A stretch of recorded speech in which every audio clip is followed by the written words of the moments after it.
وأشهد أن سيدنا ونبينا وشفيعنا وقائدنا وقدوتنا وأسوتنا وإمامنا ومولانا محمدا عبده ورسوله صلى الله تعالى عليه وعلى آله وأصحابه وبارك وسلم تسليما كثيرا كثيرا. أما بعد فأعوذ بالله من الشيطان الرجيم. بسم الله الرحمن الرحيم.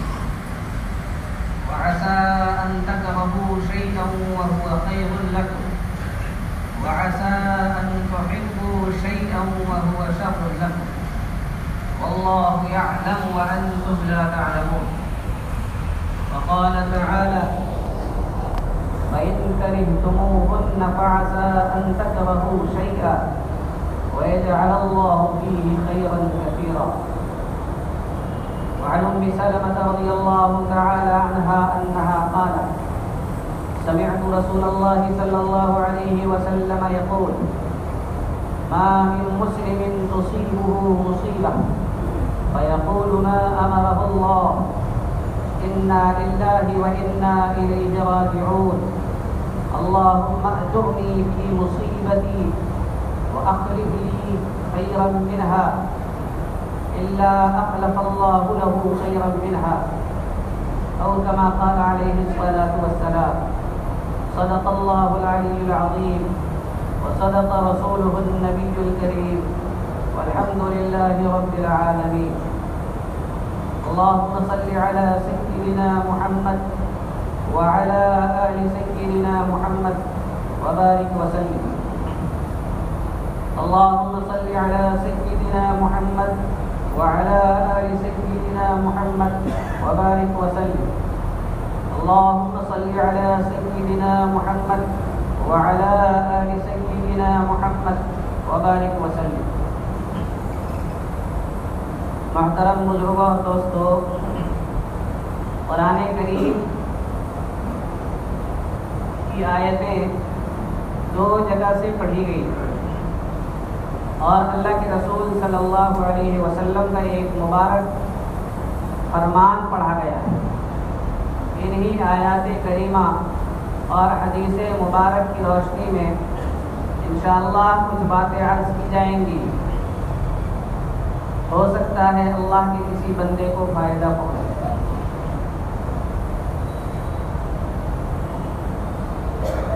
دنیا میں جتنے بھی انسان ہیں، ہر انسان کو دو قسم کے حالات کا سامنا کرنا پڑتا ہے. جو بھی انسان دنیا میں جتنے بھی انسان ہیں، جو بھی آدمی ہے، اس کو دو قسم کے حالات کا سامنا کرنا پڑتا ہے. ایک اچھے حالات اور دوسرے برے حالات. ایک حالت جب پیش آتی ہے انسان خوش ہوتا ہے، مطمئن ہوتا ہے اور اس کو بڑا مزہ آتا ہے. دوسری قسم کے جب برے حالات آتے ہیں تو انسان گھبرا جاتا ہے، پریشان ہو جاتا ہے، ڈر جاتا ہے، چین سکون اطمینان سب رخصت ہو جاتا ہے. لیکن چونکہ ہر انسان کو دونوں قسم کے حالات کا سامنا کرنا ہے، ہمیں یہ دیکھنا ہے کہ شریعت کی ہمارے لیے کیا رہنما ہدایات، شریعت نے ہماری کیا رہنمائی کی. اگر اچھے حالات پیش آئیں تو ہمیں کیا کرنا چاہیے، برے حالات آئیں تو ہمیں کیا کرنا چاہیے. اچھے حالات کا فیصلہ یا برے حالات کا فیصلہ، حالتوں کے بارے میں کیا ہم خود فیصلہ کر سکتے ہیں یہ اچھے حالات؟ کیا ہم خود فیصلہ کر سکتے ہیں یہ برے حالات؟ تو صحیح بات تو یہ ہے کہ جس کو ہم اچھے حالات کہتے ہیں، جس کو ہم برے حالات کہتے ہیں، تو ہمیں تو اپنی زندگی کے اگلے مرحلے کا، اگلے حصے کا علم نہیں ہے. ہمیں یہ نہیں معلوم ہے کہ جمعے کے بعد کیا ہوگا، شام میں کیا ہوگا، رات میں کیا ہونے والا ہے، کل کیا ہوگا، ایک ہفتے کے بعد کیا ہوگا، زندگی کے اگلے لمحے میں، اگلے مرحلے میں کیا ہونے والا ہے ہمیں نہیں پتا ہے۔ اس لیے اگر کوئی حالت آئی ہے تو اس کے اچھے اور برے ہونے کا فیصلہ ہم کیسے کر سکتے ہیں؟ ہو سکتا ہے کہ حالات جو ہمیں پیش آئے ہیں ان کے اچھے ہونے کا ہم فیصلہ کر دیں اور بعد میں پتہ چلے کہ نہیں، جن حالات کو ہم اچھا سمجھ رہے ہیں، جن چیزوں کو ہم اچھا سمجھ رہے تھے، وہی حالات بعد میں برے ثابت ہوتے۔ ایسا ہوتا ہے۔ اسی طریقے سے بسا اوقات اور سی مرتبہ ایسا بھی ہوتا ہے کہ حالات آتے ہیں اور ہم سوچتے ہیں کہ یہ برے حالات، کیوں؟ اگلا زمانہ ہم دیکھ نہیں سکتے کہ آگے کیا ہونے والا ہے، اس لیے سامنے جو آیا تو اس کے مطابق ہم نے فیصلہ کر دیا کہ یہ برے حالات، یہ بری چیز، لیکن آگے چل کر پتہ چلا کہ ہم سوچ رہے تھے کہ یہ برے حالات ہیں لیکن یہ تو ہمارے لیے اچھا ثابت ہو۔ اللہ تبارک و تعالی نے قرآن کریم میں اسی حقیقت کو واضح کیا اور فرمایا وَعَسَىٰ أَن تَكْرَهُوا شَيْئًا، کہ ہو سکتا ہے کہ ایک چیز تمہیں ناگوار ہو، ناپسند ہو، تم پر گراں گزرے، تمہیں لگے کہ مصیبت کا پہاڑ میرے اوپر آ اور یہ حالت اچھی نہیں ہے۔ وَعَسَىٰ أَن تَكْرَهُوا شَيْئًا، ہو سکتا ہے ایک حالت کو اور ایک چیز کو تم ناگوار سمجھ رہے ہو، ناپسندیدہ سمجھ رہے ہو، گراں سمجھ رہے ہو، برا سمجھ رہے ہو، لیکن وَهُوَ خَيْرٌ لَكُمْ، ہو سکتا ہے وہی تمہارے لیے بہتر ہو، اسی میں تمہارے لیے بھلائی ہو۔ اس کا الٹا بھی ہوتا ہے، وَعَسَىٰ أَن تُحِبُّوا شَيْئًا، ایسا بھی ہو سکتا ہے کہ ایک چیز تمہیں پسند ہو، اچھی لگے، لیکن وہ ہوا شر لکم، آخر میں بعد میں جا کر کے پتہ چلے کہ وہ تو تمہارے لیے شر ہے، وہ تو برا ہے تمہارے لیے، وہ اچھی نہیں ہے تمہارے لیے۔ پھر آخر میں اللہ نے اطمینان دلایا کہ سنو، جیسے بھی حالات آئیں، چاہے تم ان کو اچھا سمجھ رہے ہو یا برا سمجھ رہے ہو، یہ حالات کہاں سے آ رہے ہیں؟ اللہ کی طرف سے آ رہے ہیں۔ اللہ نے فرمایا کہ تم اچھے اور برے ہونے کا فیصلہ نہ کرو، واللہ یعلم، اللہ جانتا ہے آگے کیا ہونے والا ہے، وانتم لا تعلمون، تم نہیں جانتے کہ آگے کیا ہونے والا ہے، اسی لیے تم اپنے محدود علم کے مطابق کسی چیز کے اچھے اور برے ہونے کا فیصلہ نہ کرو، بلکہ اللہ نے حکم دے دیا ہے مطلب یہی اچھا ہے، اللہ نے منع کر دیا ہے تو یہی برا ہے، تو ہم اللہ کے حکم کے پابند رہیں۔ اللہ نے جو بھی حالت بھیجی ہے، جس چیز کو بھی ہمارے پاس بھیج دیا ہے، جس حالت سے بھی ہمیں دوچار کر دیا ہے، ہم اسی پر راضی رہیں، اسی پر خوش رہیں، اسی کو اپنے لیے بہتر اور اچھا سمجھیں۔ اسی کا حکم اللہ تبارک و تعالی نے دیا ہے۔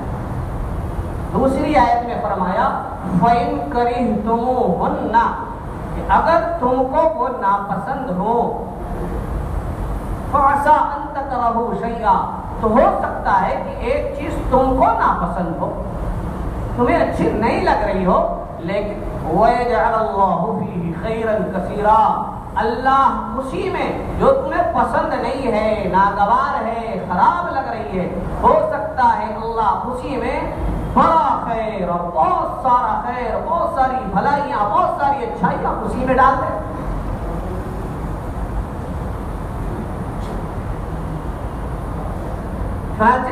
ہر طریقے کے حالات آتے ہیں۔ ایک حالت ہے کہ ہمیں بظاہر اس کا ظاہر دیکھ کر کے ہمیں لگا کہ یہ خیر ہے، اچھا ہے، ہم نے کیا کیا، اس کے لیے اپنی ساری توانائی، ساری محنت، ساری طاقت، ہر طرح کے اسباب اس کے لیے خرچ کیے، جان مال سب اس کے پیچھے لگا دیا، پھر جب اس کا رزلٹ آیا، نتیجہ نکلا تو دیکھا وہ تو بیکار، وہ تو ہمارے لیے بری چیز تھی۔ ایک ایسی چیز ہوتی ہے کہ حالات آتے ہیں اور ہمیں بظاہر لگتے ہیں کہ یہ حالات برے ہیں، اچھے نہیں ہیں، اور پھر ہم گھبرا جاتے ہیں، پریشان ہو جاتے ہیں، ڈر جاتے ہیں، ہمیں سمجھ میں نہیں آتا کہ کیا کریں، راستہ ہمارے سامنے تاریک ہوتا ہے، سمجھ میں نہیں آتا کدھر جائیں، کیا کریں۔ لیکن پھر جب اس کا رزلٹ نکلتا ہے، اس کا نتیجہ آتا ہے اور آخری مرحلے میں پہنچتے ہیں تو پتا چلتا ہے کہ اس کے اندر تو بہت ساری خیر۔ اچھا، اللہ نے یہ دو آیتیں بیان کی ہے، اور ایک کا تعلق جو ہے دین سے ہے، دوسرے کا تعلق دنیا سے ہے۔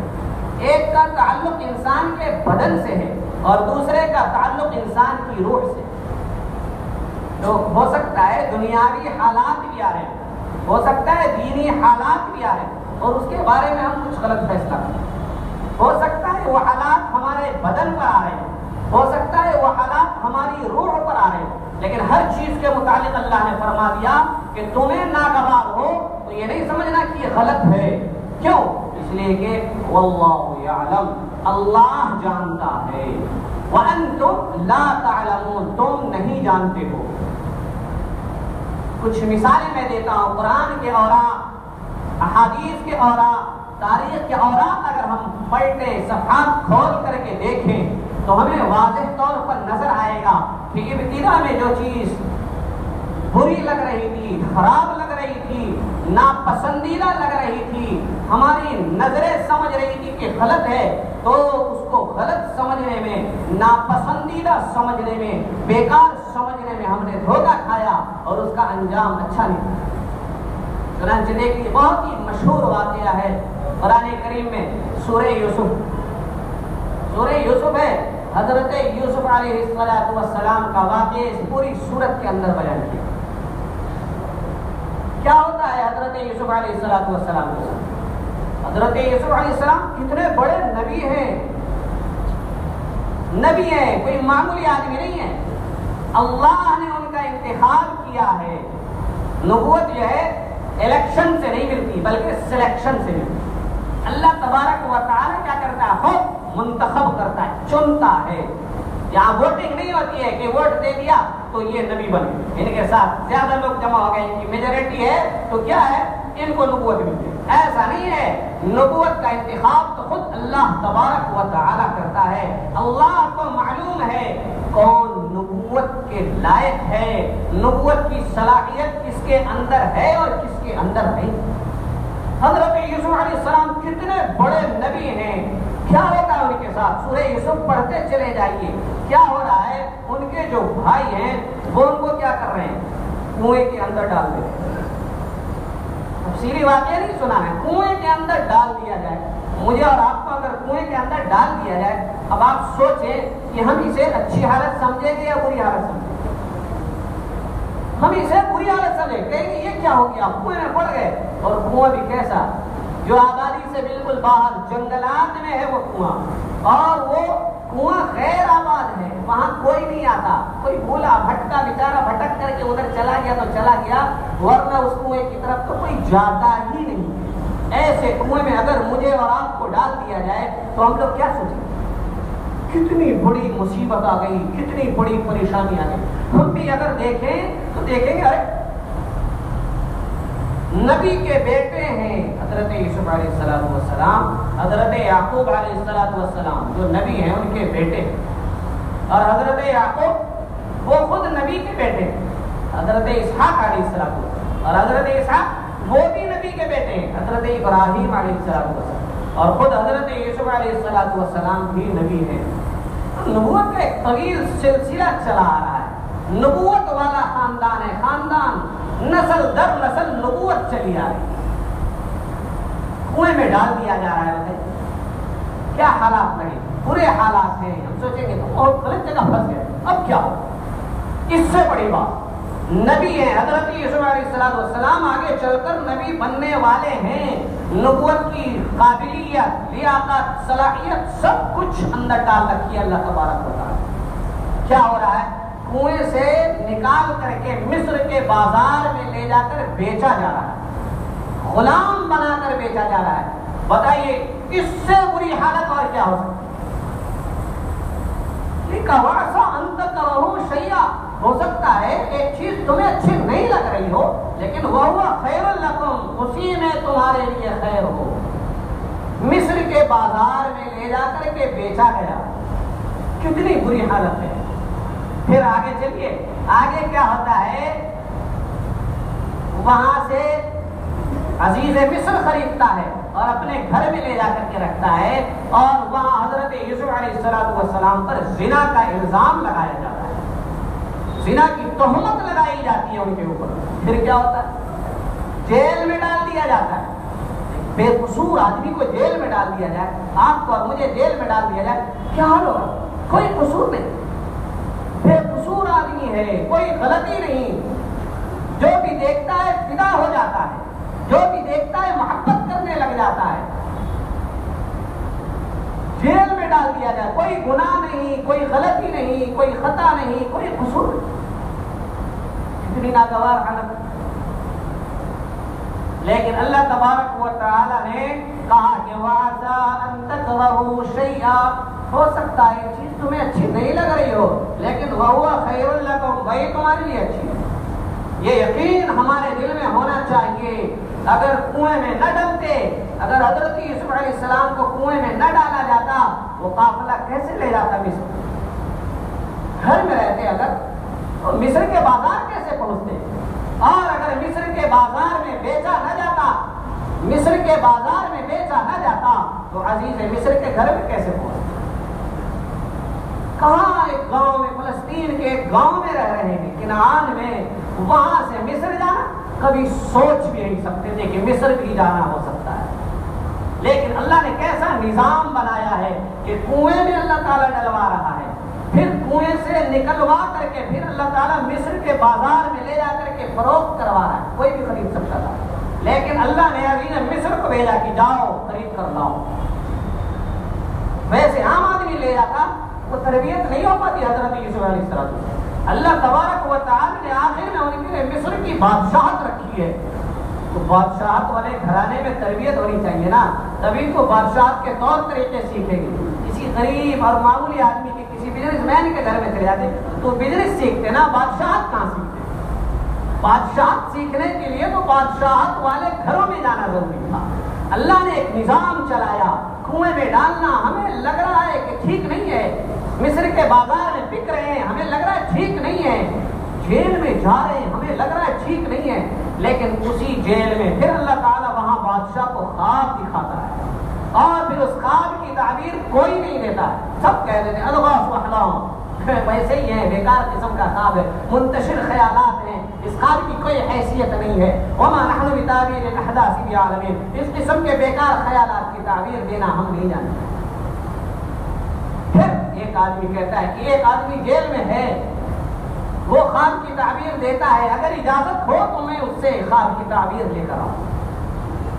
کیسے اللہ تعالیٰ نے ایک سلسلہ جوڑا ہے، تو ابتدا ہمیں لگ رہا ہے کہ خراب حالات ہیں لیکن وہی حالات ہمارے لیے اچھے بن جاتے ہیں، یہ مقدمہ اس کے لیے ہوتے ہیں کہ شروع میں بظاہر لگتا ہے کہ خراب ہو رہا ہے لیکن جب آخری نتیجہ فائنل اس کا رزلٹ نکلتا ہے تو پتہ چلتا ہے یہ تو خیر تھا، اگر یہ سب نہ ہوتا تو یہ نتیجہ کہاں ملتا ہے۔ تو اس لیے حالات کی خرابی سے گھبرانا نہیں چاہیے، پریشان نہیں ہونا چاہیے، بلکہ یہ کہنا چاہیے واللہ یعلم، کہ اللہ جانتا ہے وَأَنَا لَا أَعْلَمُ، میں نہیں جانتا ہوں، اس لیے جو حالات آئے ہیں وہ بالکل ٹھیک ہے۔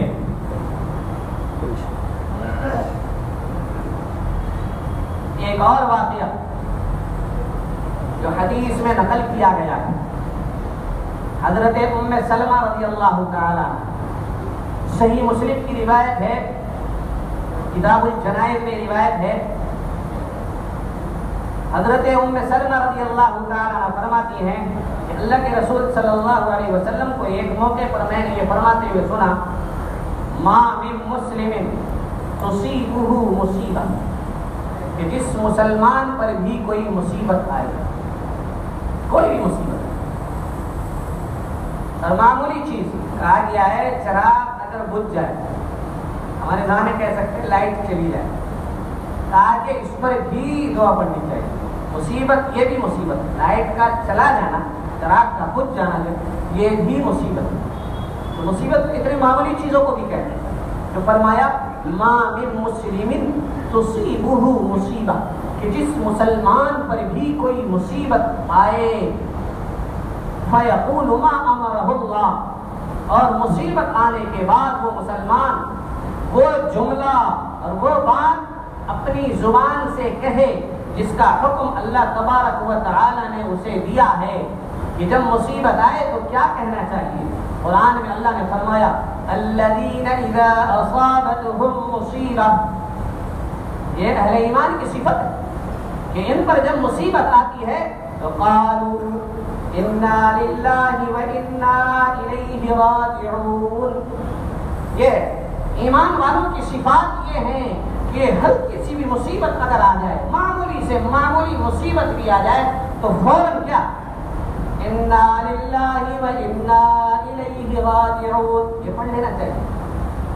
اللہ کے رسول صلی اللہ علیہ وسلم نے فرمایا ما من مسلم تصیبہ مصیبہ, کہ جس مسلمان پر بھی, وہ مسلمان مرد ہو یا عورت کوئی بھی ہو, اس پر مصیبت آ جائے فیقول ما امرہ اللہ, تو اللہ نے جس کلمہ کے کہنے کا, جس دعا کے پڑھنے کا حکم دیا ہے, پورے یقین کے ساتھ, مضبوط یقین کے ساتھ اس جملے کو, اس دعا کو اپنی زبان سے پڑھے, دل کے ساتھ, دل کی گہرائیوں سے کیا پڑھے انا للہ و انا الیہ راجعون, اللہم اجرنی فی مصیبتی واخلف لی خیرا منہا. یہ چھوٹی سی دعا کیا ہے, پڑھیں انا للہ و انا الیہ راجعون, اللہم اجرنی فی مصیبتی واخلف لی خیرا منہا. چھوٹی سی دعا ہے, یاد کر سکتے ہیں, کوئی اتنی بڑی بات نہیں ہے. اللہ کے رسول صلی اللہ علیہ وسلم مصیبت کے آنے پر مسلمان اگر اس دعا کو پڑھ لے تو فرمایا اللہ کے رسول صلی اللہ علیہ وسلم, میں نہیں کہتا, کوئی اور آدمی نہیں کہتا ہے, یہ تو اصدق القائلین, کہ جتنے لوگ دنیا میں آئے اور بات انہوں نے کی ہے ان سب میں سب سے سچا آدمی جو ہے, مخلوق میں جو سب سے سچا آدمی ہے, اس نے یہ بات کہی. کیا کہتے ہیں الا اخلف اللہ لہ خیرا منہا, کہا اللہ اس کو اس سے اچھی چیز عطا کرے گا. اس یقین کے ساتھ ہمیں یہ دعا پڑھو. ام سلمہ رضی اللہ تعالیٰ نے کیا کہتے ہیں, ان کی شادی ہوئی تھی ابو سلمہ رضی اللہ تعالیٰ, جنگ احد میں شہید ہو گئے, بیوہ ہو گئی. کہہ رہی ہیں گھر میں بیٹھ کر کے ای المسلمین خیر من ابی سلمہ, کہ ابو سلمہ سے اچھا کون مسلمان ہو سکتا ہے. اللہ کے رسول نے کہا الا خلف اللہ لہ خیرا منہا, اللہ اس کو اس سے اچھا دے گا. اب ابو سلمہ اچھے شوہر کی حیثیت سے سوسائٹی میں, معاشرے میں مشہور تھے کہ یہ بہترین شوہر ہے. تو ام سلمہ کیا کہہ رہی ہیں کہ المسلمین خیر من ابی سلمہ, کہ ابو سلمہ سے اچھا کون مسلمان ہو سکتا ہے. اول بیت ہاجر الی رسول اللہ صلی اللہ علیہ وسلم, یہ تو سب سے پہلا گھرانہ ہے جس نے اللہ کے لیے ہجرت کی. ان سے اچھا مجھے کون مل سکتا ہے. ایک عورت کے لیے سب سے بڑی مصیبت, باپ مر جائے نا, وہ اس کے لیے اتنی بڑی مصیبت نہیں ہے.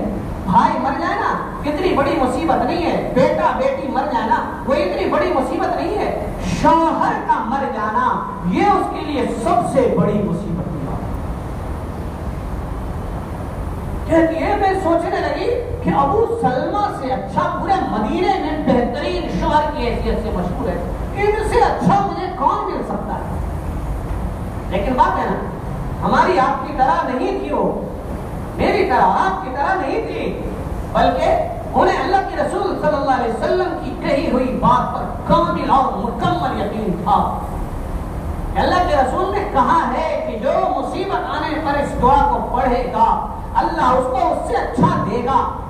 تو کہا کہ اللہ کے رسول کی بات پر یقین، بھروسہ اور اعتماد کرتے ہوئے میں نے یہ دعا پڑھی ابو سلمہ کی وفات پر، ان کی شہادت پر، ان کے انتقال پر. یہ دعا میں نے دل کی گہرائیوں سے پڑھی، لیکن اندر اندر میں سوچ رہی تھی کہ ابو سلمہ سے اچھا کون ہو. پھر کیا ہوا؟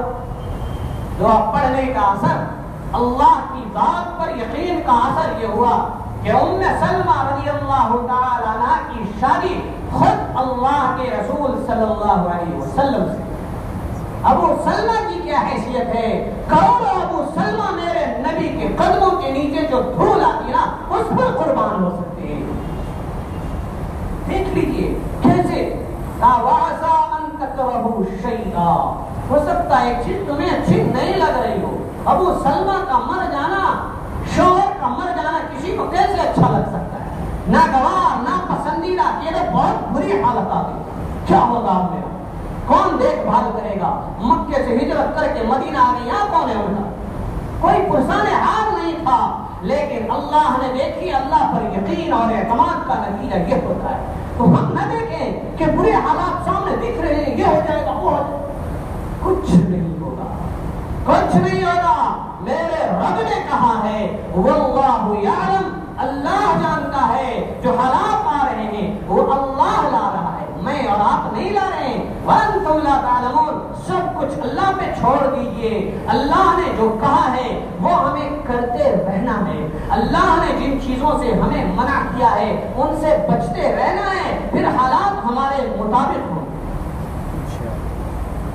جو چہرے آج مرجھا رہے ہیں، غم کی کیفیت ان پر طاری ہو رہی ہے، انہی چہروں پر مسکراہٹ آئے گی، خوشیاں آئیں گی. ایک اور دوسرا واقعہ سناتا ہوں اور بات ختم کرتا ہوں. حضرت ام حبیبہ رضی اللہ تعالی جو حضرت ابو سفیان رضی اللہ تعالی عنہ کی بیٹی،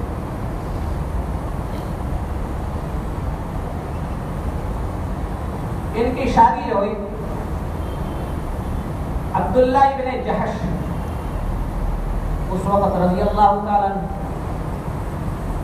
پھر دونوں ایک ساتھ، شوہر اور بیوی دونوں جو ہے ایک ساتھ مکے میں مسلمان.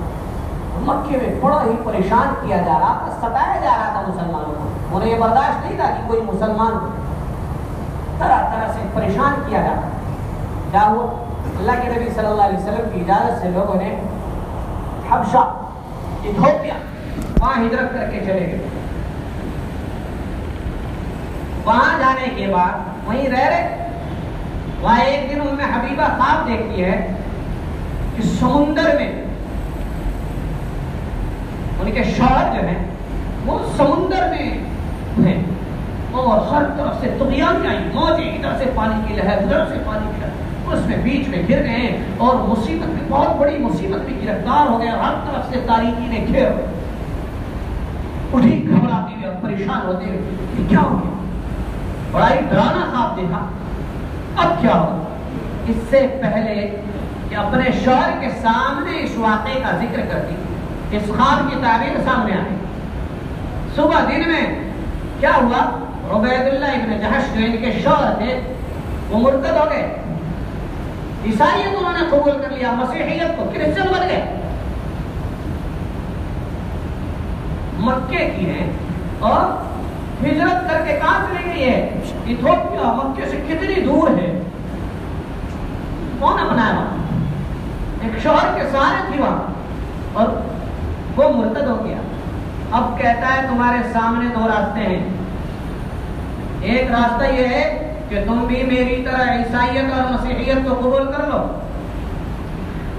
اور دوسرا یہ ہے کہ مجھ سے طلاق لے کر الگ ہو جائے.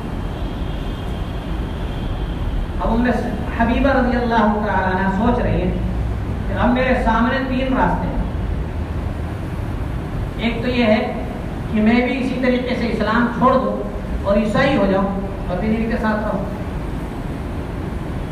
لیکن کہا کہ اگر جسم کے ٹکڑے بھی ہو جائے نا تو اسلام تو نہیں چھوڑ سکتے.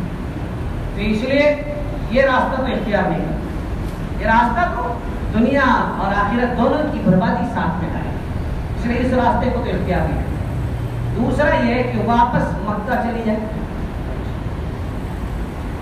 باپ کے پاس، باپ ابو سفیان وہ اس وقت تک مشرک ہے، اس وقت تک مسلمان نہیں ہے، بلکہ کافروں کے سردار ہیں، اور وہاں آتی ہے تو پھر وہی ساری پریشانیاں اور مصیبت باپ کو بنا دے گا نہیں۔ اب کیا ہو؟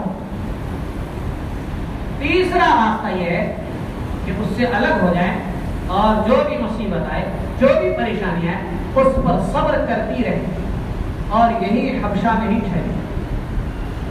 اللہ کے راستے میں جب ہجرت کر لی ہے، نکل ہی گئے گھر بار سب کو چھوڑ کر کے، تو اب یہی رہنا ہے، چاہے مصیبت آئے، پریشانی آئے، جو آنا ہے آئے، اب تو یہی رہنا۔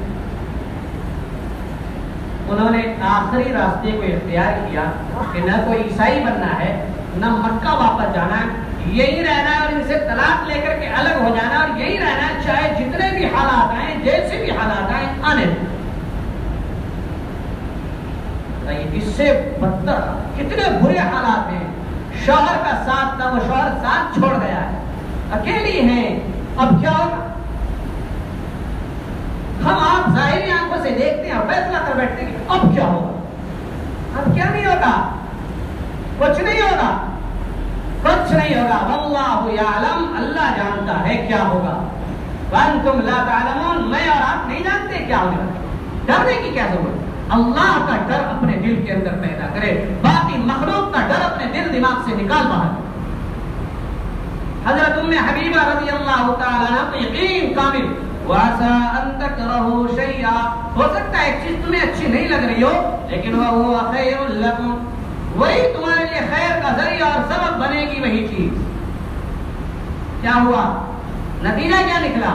نتیجہ یہ نکلا کہ اللہ کے نبی صلی اللہ علیہ وسلم نے پیغام بھیجا، نجاشی نے کہلوایا کہ ام حبیبہ، محمد رسول اللہ صلی اللہ علیہ وسلم نے تم سے نکاح کا پیغام بھیجا ہے۔ تو حالات کی خرابی کا رونے کی ضرورت نہیں ہے۔ ہمیں کیا کرنا ہے؟ ہمیں یہ کرنا ہے کہ اللہ نے جن کاموں کے کرنے کا حکم دیا ہے ان کو کرتے رہیں، اللہ نے جن کاموں کو نہ کرنے کا حکم دیا ہے ان کو نہ کریں، ان سے دور رہیں، اپنے آپ کو بچاتے رہیں، پھر سارے معاملات، اچھے حالات آتے آئے، برے حالات آتے ہیں آئے، جیسے بھی آنا ہے، مجھے اللہ کی ذات کے ساتھ جڑے رہنا ہے، اللہ کے رسول کے ساتھ جڑے رہنا ہے، اللہ کے دین کے ساتھ مضبوطی کے ساتھ جڑے رہنا ہے، اور یقین رکھنا ہے کہ یہ برے حالات ہی میرے لیے اچھے حالات لے کر آئیں گے۔ اللہ تبارک و تعالی مجھے بھی اور آپ کو بھی اپنی ذات کے ساتھ، اپنے دین کے ساتھ مضبوطی کے ساتھ جڑا رہنے کی توفیق مرحمت فرمائے۔ وآخر دعوانا ان الحمد للہ رب العالمین۔